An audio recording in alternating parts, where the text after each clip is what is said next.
Alright, let's dive deep into one of the most controversial and hidden secrets of the Bible, a story that has been whispered through the ages, but rarely brought to light, the true nature of the serpent's seduction in the Garden of Eden. Imagine this, the Garden of Eden, a place of unimaginable beauty and tranquility. Adam and Eve live in perfect harmony with nature, their every need provided by the Creator. Yet, amidst this paradise, lurks a figure shrouded in mystery and danger, the serpent. Now, we are not talking about a mere snake slithering around. No, this serpent is a manifestation of Lucifer himself, the fallen angel, the master of deceit. The traditional narrative tells us that the serpent tempted Eve to eat the forbidden fruit, leading to the fall of mankind. But what if there was more to this story? What if the serpent's temptation was far more insidious, far more personal?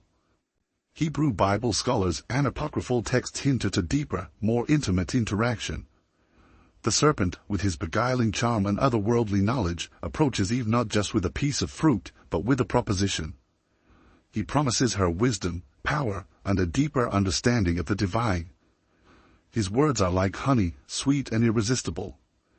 Eve, innocent and curious, is drawn to his allure. This isn't just about a piece of fruit. This is about a forbidden union, a crossing of boundaries that should never have been crossed.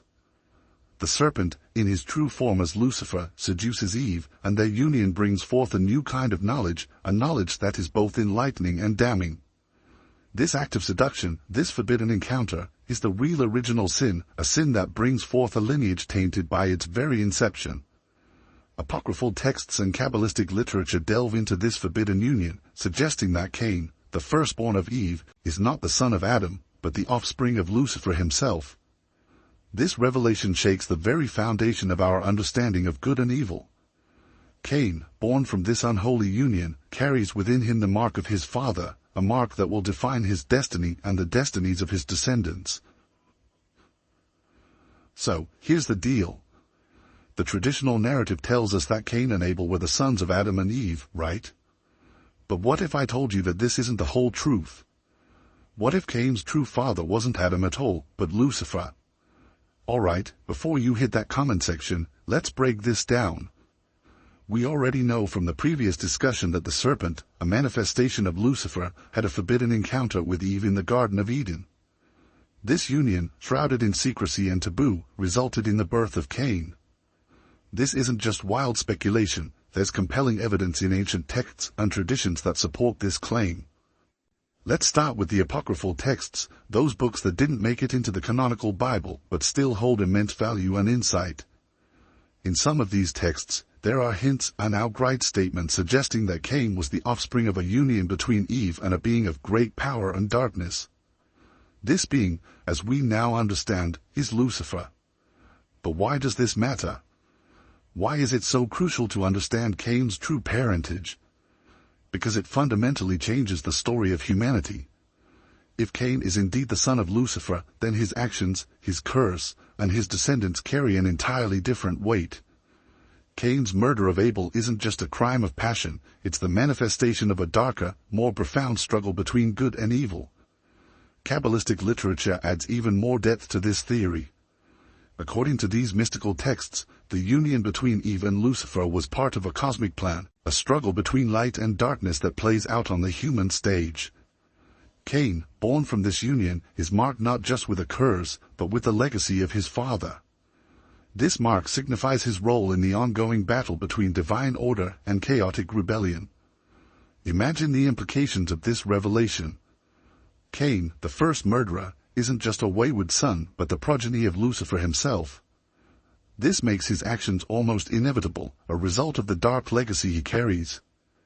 His descendants, too, are marked by this origin, their fates intertwined with the ancient struggle that began in the Garden of Eden. Now, let's talk about the Gnostic texts. These writings often present alternative views on biblical stories, and they have a lot to say about Cain. In Gnostic tradition, Cain is seen as a figure of both darkness and misunderstood potential. His lineage is not just cursed, but also carries the potential for great knowledge and power, attributes inherited from his father, Lucifer. Alright, let's get into the heart of one of the most intriguing and controversial ideas in the story of Cain and Abel, the concept of dual paternity, where Eve bore twins with different fathers. This isn't your run-of-the-mill biblical interpretation. This is a theory that takes us deep into the mysteries and hidden truths of ancient texts. Imagine the Garden of Eden, a place of absolute purity and innocence, suddenly becoming the setting for an unprecedented act of dual parenthood. Eve, in a moment that defies conventional understanding, conceives twins, Cain and Abel, from two different fathers. This isn't just about eating a forbidden fruit. This is about a forbidden union that brings forth two children with vastly different destinies. On one side, we have Abel, the son of Adam, representing the traditional lineage of humanity, marked by a connection to the divine and a sense of righteousness. Abel's existence is straightforward. He is the product of a lawful union, blessed by the Creator. On the other side, we have Cain, whose origins are shrouded in darkness and controversy. According to ancient texts and mystical traditions, Cain's father is not Adam, but Lucifer. This forbidden union between Eve and the fallen angel results in a child born with a dual nature, part human, part demonic. Cain's very existence is a living testament to this cosmic breach. Cabalistic and Gnostic writings provide us with fascinating insights into this duality. These texts suggest that Eve's encounter with Lucifer was not just a simple seduction but a profound spiritual event. Through this union, Eve gains forbidden knowledge and gives birth to a son who embodies the conflict between good and evil. Think about it, two brothers, born at the same time, sharing the same mother, but with fathers who are diametrically opposed in nature. This sets the stage for an inevitable clash. Cain, carrying the mark of his father Lucifer, struggles with a darkness that drives him to jealousy and rage. Abel, embodying purity and divine favor, becomes the innocent victim of his brother's inner turmoil. This dual paternity theory isn't just a wild speculation. It's supported by various ancient texts and interpretations that have been passed down through the ages.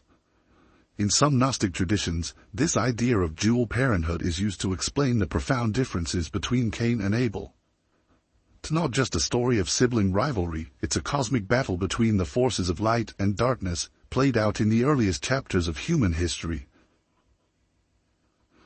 Alright, let's get right into one of the most intriguing and controversial aspects of Cain's story, the curse placed upon him after he murders his brother Abel. We're going to delve into what the apocryphal texts and occult traditions have to say about this curse. So, picture this: Cain, driven by jealousy and rage, commits the first murder in human history, killing his brother Abel. This act is monumental, not just because it's the first of its kind, but because of the profound consequences that follow. According to the traditional biblical narrative, God punishes Cain by cursing him to be a wanderer on the earth, marked so that no one would kill him. But there's so much more to this story when you dig into the apocryphal texts and occult traditions. These sources reveal that Cain's curse is not just about wandering aimlessly. It's a mark of his true nature and heritage. In the apocryphal texts, specifically the Book of Jubilees and other ancient writings, the curse of Cain is described in vivid detail. Cain is not only marked but also burdened with a profound sense of guilt and isolation. He is forever separated from the presence of God, a perpetual outsider, wandering in a world that is now hostile to him. This mark is a visible sign of his transgression and his demonic lineage. It's a constant reminder of the forbidden union that brought him into existence. Now, let's turn to the occult traditions. In these mystical and esoteric teachings, the mark of Cain is seen as a symbol of great power and great burden. Cain is often depicted as a figure of immense potential, but also one cursed with a dark destiny. The mark is not just a physical sign, but a spiritual one, indicating his connection to Lucifer.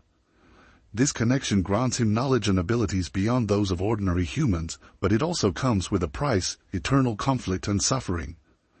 Occult traditions further teach that Cain's curse is intertwined with his role as a progenitor of a lineage marked by rebellion and spiritual strife. His descendants are said to inherit his mark, carrying within them the same duality of great potential and great peril.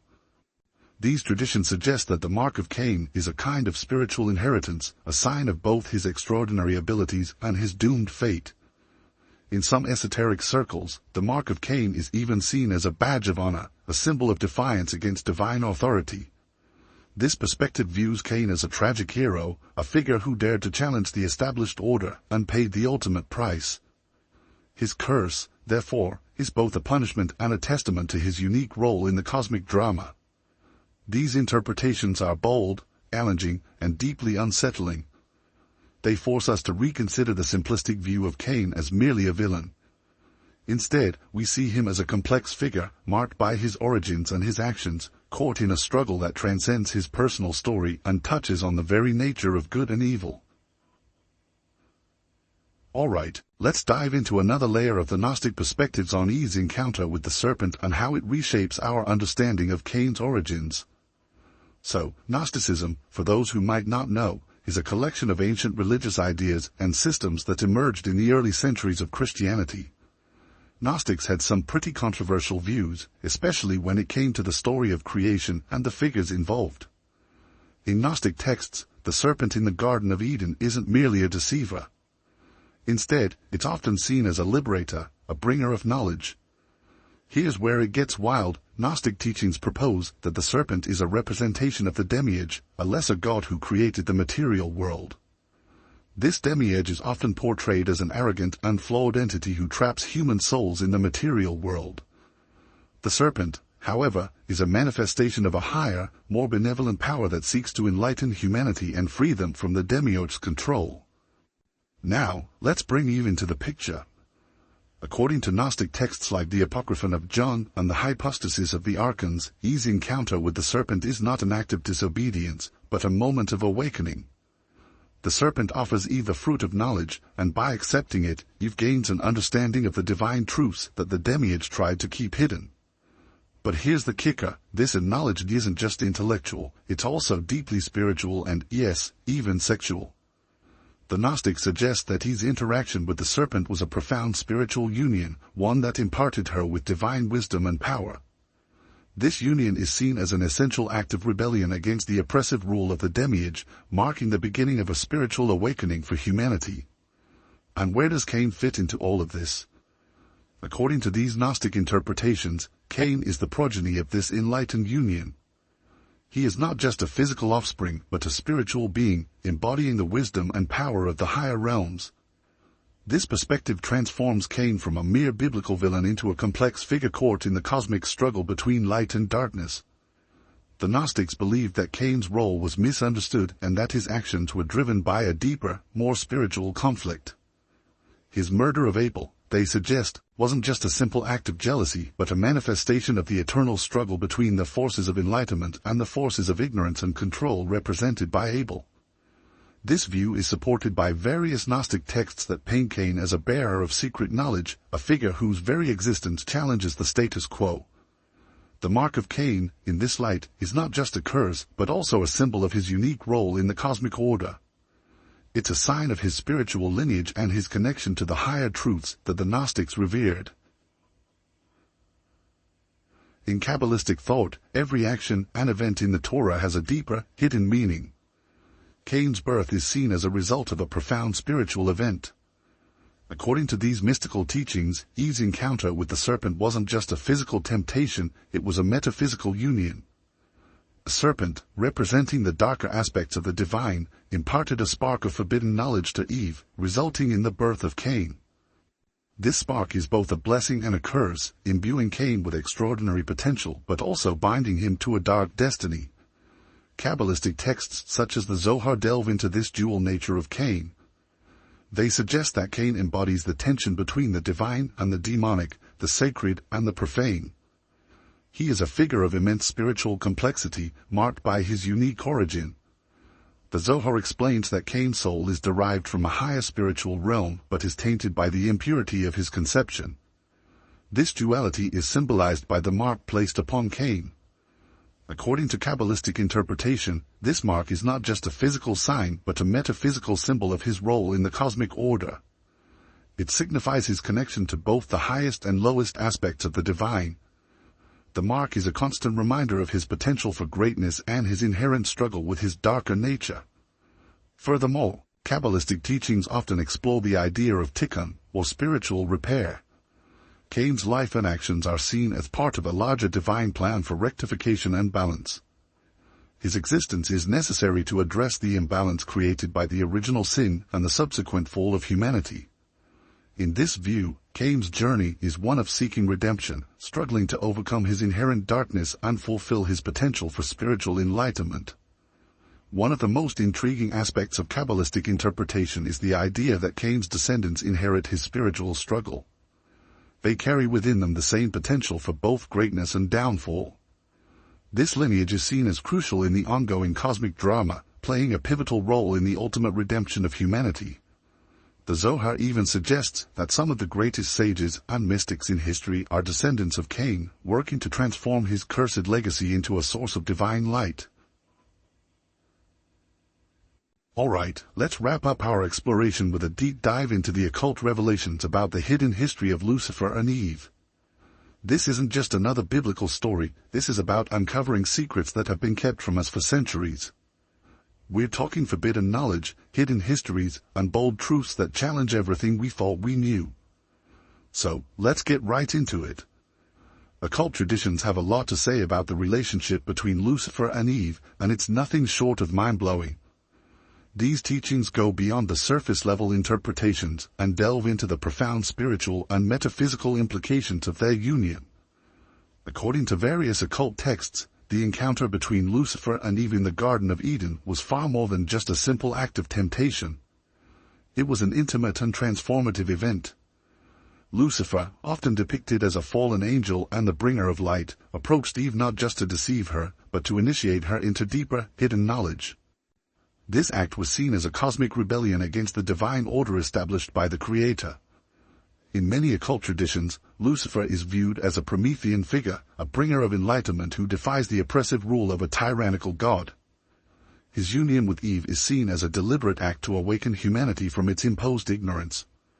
By sharing his knowledge and power with Eve, Lucifer aimed to elevate human consciousness and free humanity from the constraints of the material world.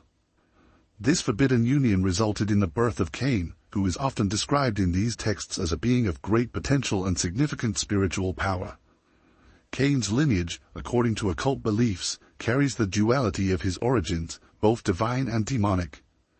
This duality is seen as essential for the ongoing struggle between light and darkness, a theme that resonates throughout many esoteric traditions.